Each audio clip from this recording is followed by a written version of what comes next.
Hello friend, नमस्कार। आज फिर एक इम्पॉर्टेंट टॉपिक पे बात करने आया हूँ। हम सभी लोग जान रहे हैं कि जैसे रशिया यूक्रेन की लड़ाई को ऑलमोस्ट 60 दिन होने को जा रहा है। लड़ाई अभी भी चल ही रही है। थोड़ा सा ये एक अच्छा रहा है कि कुछ देश जैसे टर्की है, उसने मतलब रशियन प्रेसिडेंट और यूक्रेन के ना प्रेसिडेंट को मिलने के लिए दावत दिया है कि भाई आप लोग मिलें और अच्छी बात करें। मतलब उसका एग्रेसिव अप्रोच रहा है कि लड़ाई कैसे भी रुके। और इवन की यूएन के जो प्रेसिडेंट हैं वो ट्यूसडे को शायद पुतिन जी से मुलाकात करें, रशियन प्रेसिडेंट, कि ये लड़ाई रुके और शायद वर्ल्ड एक फिर शांति के रास्ते पे जाए। आज मैं लेकिन इस एस्पेक्ट पे नहीं बात कर रहा हूँ। आज मैं एक विचारधारा की बात कर रहा हूँ। ये बात दूसरी है कि जैसे इंडिया का रशिया के साथ क्या रिलेशंस रहे, यूक्रेन के साथ क्या रहे, हमने चाहते या ना चाहते हुए रशिया को क्यों अपना सपोर्ट किया, लड़ाई को लेके नहीं, उनके मतलब एस्पेक्ट्स को हमने क्यों एक्सेप्ट किया। ठीक है, आज इस सब पे नहीं बात कर रहे। हर देश की अपनी एक डिप्लोमेटिक नीति होती है। तो शायद रशिया ने हमारे साथ मोर देन जो 6 to 7 डेकेड्स के साथ जो अच्छा रिलेशन बनाया है, शायद हमने उसको रिपे करने की कोशिश की। लड़ाई कभी भी किसी भी समस्या का समाधान हो ही नहीं सकती।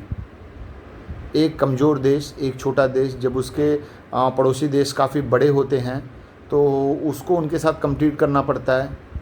शायद अपने विकास का एक बहुत बड़ा हिस्सा जो कि वो शायद अपने इंटरनल डेवलपमेंट पे लगा सकते होते हैं, लेकिन वो उस पे ना लगा के एक बड़े देश के आर्मी को टैकल करने के लिए आप अपनी जो मिलिट्री एक्सपेंशंस करते हैं वो ज़्यादा फ़र्क पड़ता है। जैसे किसी भी देश को मोटा मोटा अगर 3 से 4% तक अगर वो मिलिट्री पे खर्च कर रहा है तो ठीक है, लेकिन अगर वो किसी भी परिस्थिति में या किसी भी दबाव के अंदर एक बड़ा हिस्सा जब अपने देश का जो है सिर्फ़ और सिर्फ मिलिट्री को स्ट्रेंथन करने के लिए खर्च करता है, तो ऑब्वियस सी बात है वहाँ का विकास, वहाँ के लोग हरदम परेशान रहेंगे। रशिया यूक्रेन का जो एक नेगेटिव एस्पेक्ट रहा वो यही रहा।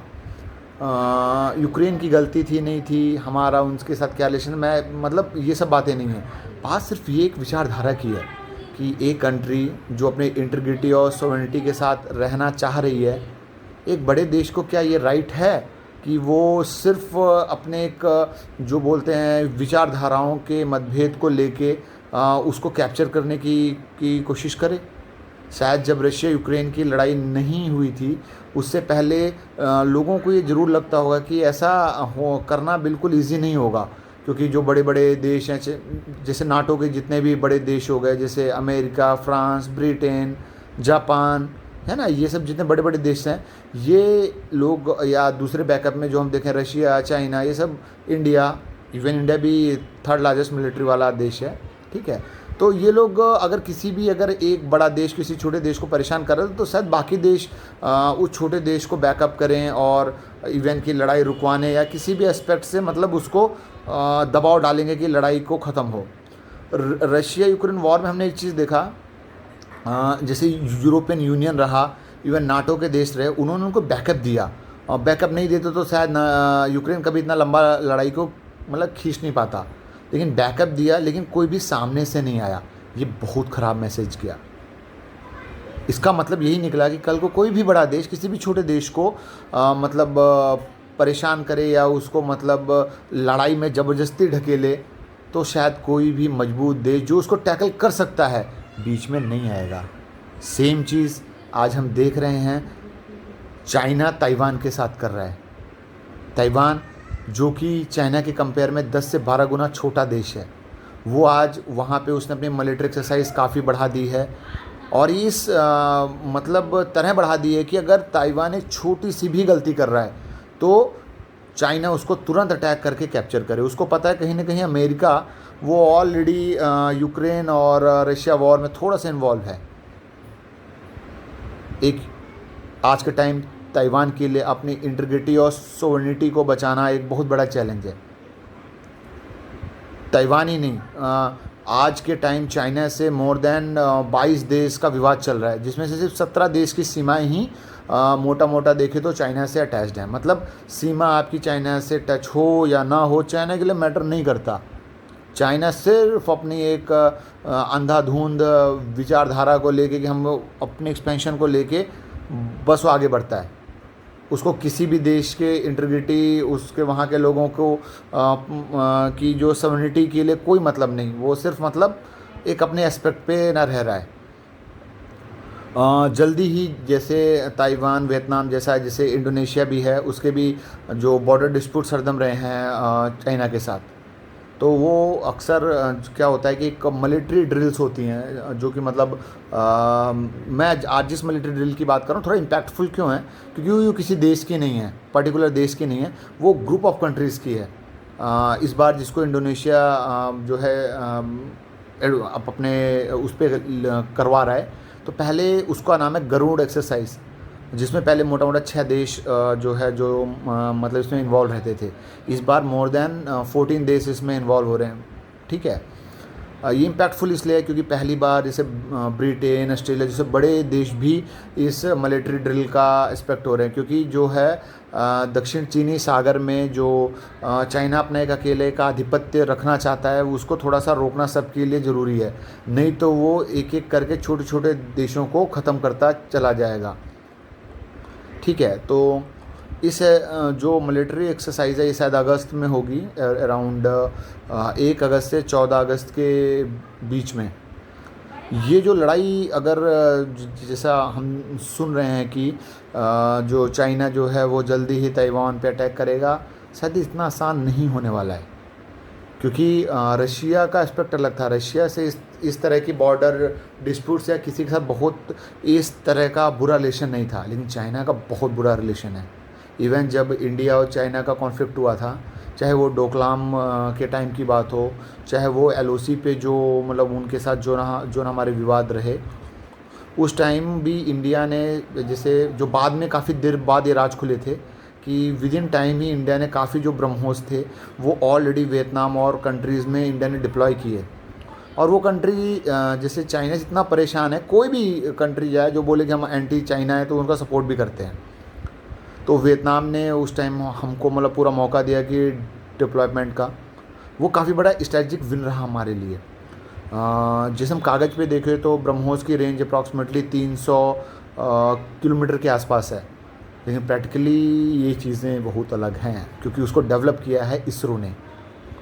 वो जो चाइना मतलब जो चाँद और मार्स पे पहुंच गया, तो उसके लिए 300 किलोमीटर तो सिर्फ ठीक है, वो कागज़ पे चीज़ें रहती हैं, लेकिन प्रैक्टिकली ब्रह्मोस की रेंज का कोई भी तोड़ नहीं, इवन उसके एक्यूरेसी का कोई भी तोड़ नहीं। चाइना ये ज़रूर जानता है कि अगर इंडो चाइना वॉर होता तो शायद क्षति दोनों देशों को होती, लेकिन इंडिया को वो क्षति को रिकवर करने के लिए मोटा मोटा 5 से 10 साल लगता, और चाइना इंडिया को जो भी घाटा पहुंचाता, ठीक है, लेकिन इंडिया जो चाइना को घाटा पहुंचाता उसके लिए चाइना को कम से कम 20 से 25 साल लगता उस घाटे को पूरा करने के लिए या रिकवर करने के लिए। तो चाइना तो ऐसी गलती कभी भी नहीं करेगा। ठीक है, एज ए दूसरी बात ये भी है कि जैसे रशिया के एस्पेक्ट में हम लोगों को थोड़ा सा रशिया का सपोर्ट करना पड़ा, क्योंकि मोर देन 6 डेकेड्स हमारा उनका रिलेशनशिप रहा है। लेकिन चाइना के साथ ऐसा नहीं है। कल को अगर वियतनाम पे वो या फिर वो ताइवान पे अटैक कर ही रहा है, तो इवन इंडिया का भी जो पूरा सपोर्ट रहेगा वो ताइवान को ही रहेगा। और चाइना कहीं ना कहीं इस बात को जानता है, लेकिन वो ये भी जान रहा है कि ये इतना बड़ा इंडिया के लिए मसला नहीं होगी, इंडिया डायरेक्टली जाके इस लड़ाई में इन्वॉल्व होगा। लेकिन जो उसके कनेक्टिंग देश हैं, इवन रिसेंटली जो उसका ऑस्ट्रेलिया के साथ भी जो दक्षिण चीनी सागर में जो विवाद रहे, अमेरिका तो खैर हरदम उसके सामने तो फेस टू फेस रहता ही है, तो ये बड़े कंट्रीज से भी जो उनके विवाद हैं, तो शायद इस बार चाइना का हला भला हो ही जाएगा। और मेरा कहने का बिल्कुल मतलब नहीं कि लड़ाई भी किसी भी समस्या का समाधान होती है। ठीक है, लड़ाई कभी भी किसी भी समस्या का समाधान हो ही नहीं सकती। जैसे पिछले वीडियो में मैंने श्रीलंका की भी बात की, 1960 से 2009 के दशक तक जो इंटरनल वॉर्स चले, उसमें चाइना ने शायद अपने मिलिट्री पे इतना खर्चा किया है कि वो नॉर्मल डेवलपमेंट कर ही नहीं पाए। पाकिस्तान है, उसको हमारी आर्मी को टैकल करने के लिए वो अपनी इकोनॉमी का मोर देन 50% के आसपास खर्चा कर रहा है। इंडिया आज अपने टोटल इकोनॉमी का ज़्यादा 3% तक मिलिट्री पर खर्च करता है, जो कि ठीक है, ठीक है। इवन रिसेंटली जब हमारा चाइना के साथ थोड़ा सा विवाद हुआ तो हमने भी एक बड़ा पार्ट खर्च करने की कोशिश करी। श्री नरेंद्र मोदी जी ने काफ़ी एग्रेसिव कदम उठाए, चाहे वो अपग्रेड करने के लिए आर्मी को, बाकी चीज़ों को। लेकिन ये सोचिए, काश अगर ऐसा कुछ भी नहीं होता और ये सारा पैसा देश के डेवलपमेंट पे लगता तो चीज़ें कैसी होती। तो लड़ाई करना कभी भी किसी भी देश के लिए बिल्कुल सही बात नहीं है ना। उसे एक विकास को रुकता है। बड़े देश को तो ज़्यादा फ़र्क नहीं पड़ता, लेकिन एक छोटे देश को जो कि अपने एक छोटी सी इकोनॉमी को लेके उसको सब कुछ करना है, उसको राफेल भी खरीदना पड़ सकता है, F-35 भी खरीदना पड़ सकता है, सुकोई भी खरीदना पड़ सकता है अगर लड़ाई उसके ऊपर रही। और उसकी कीमत हम जान ही रहे, 1600 करोड़ का एक राफेल है, जो शायद अगर विकास में देखें तो एक अच्छा बड़ा प्रोजेक्ट, जो कि हमारा जो है एक मोटा माने तो जो हमारा एक्सप्रेस वे बना है, ऐसे पता नहीं हम कितने सारे डेवलपमेंट कर सकते हैं। हर देश के साथ यही है। तो फ्रेंड्स, हमें ये सोचना चाहिए कि किसी भी तरीके से या हर एक देश को सोचना चाहिए कि लड़ाई किसी भी मसले का समाधान कभी नहीं हो सकती।